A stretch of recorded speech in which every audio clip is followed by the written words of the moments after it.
Hi all, welcome back to my channel.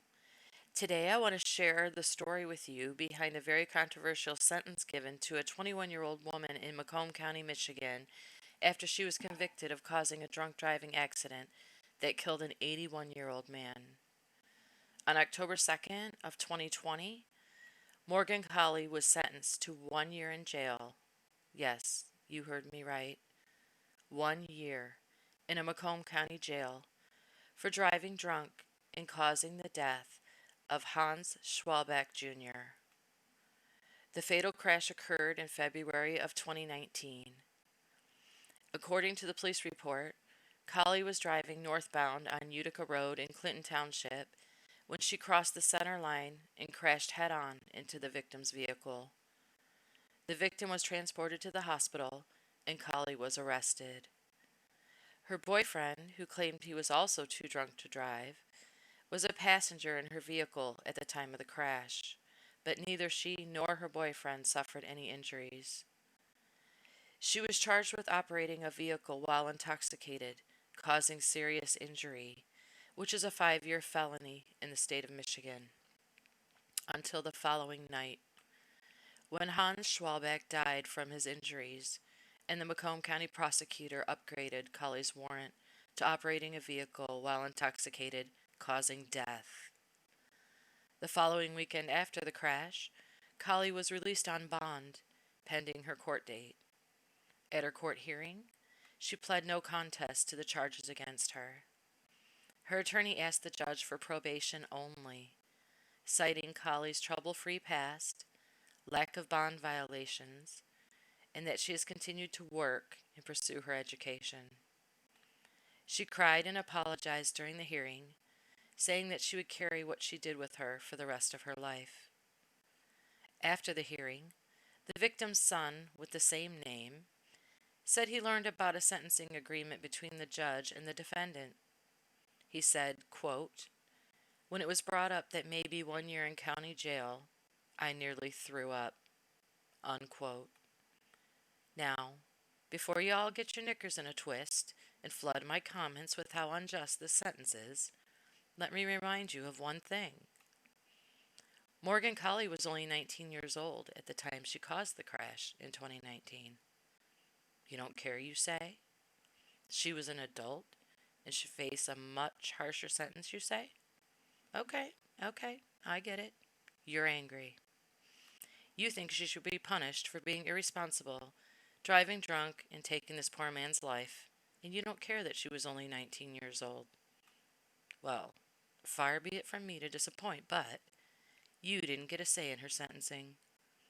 But the victim's wife did, and she cared greatly that Morgan was only 19 years old. As a matter of fact, she cared so much that she asked the judge for no jail time at all for Morgan because she was so young and she didn't want to ruin her life. According to a victim's advocate speaking on behalf of the victim's wife, Helga, the judge was told that she is of the belief that no jail or prison time was going to bring justice in this case, and it was her wish that Morgan not serve prison or jail time because she believes that that would ruin Morgan's life, and she would like to see her become a productive citizen. Wow, that's something, huh? Now, the victim's son agreed with you and thought a 1 year sentence was not harsh enough. He said about his children never being able to see their grandfather again, quote, "Just on these children's lives of not being able to see their grandfather, the punishment needs to be way more severe," unquote. So, the judge said he had to balance the wishes of the two family members, as well as consider Colley's lack of prior criminal record, and he gave her the sentence of 1 year.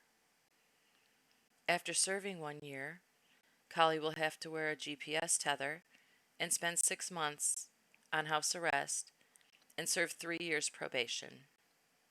So, what do you think about that? Do you think it's a fair sentence considering his wife's wishes? I don't. I don't think she's going to learn a damn thing from getting slapped on the wrist for drinking and driving and killing another human being. I think it'll keep her from drinking and driving again, maybe, But if she was dumb enough to do it the first time, I don't know. I don't think there was much weight given to the son's opinion, though. He lost his father. His children lost their grandfather. The victim's son had this to say to the judge: "He was stolen from us. All the life events my kids don't get to have their grandfather at," he said. "All of my kids miss their grandfather." He went on to say that his father lived through a refugee camp, became a U.S. citizen, was in the U.S. Army, had a GI Bill paid for college, became an engineer at Ford, and taught his children right from wrong. The judge's sentence in this case is causing quite a bit of controversy online. People are not happy with the leniency, even though it was what the victim's wife wanted. Do you think she should have had a say in the sentencing? I mean, the girl killed a man. How does anybody get to say that she shouldn't be punished for it? I've never heard of another case where a murderer was set free because the victim's family said it was okay. Have you? Was it because of the manner in which she killed him? I don't think that should make a difference.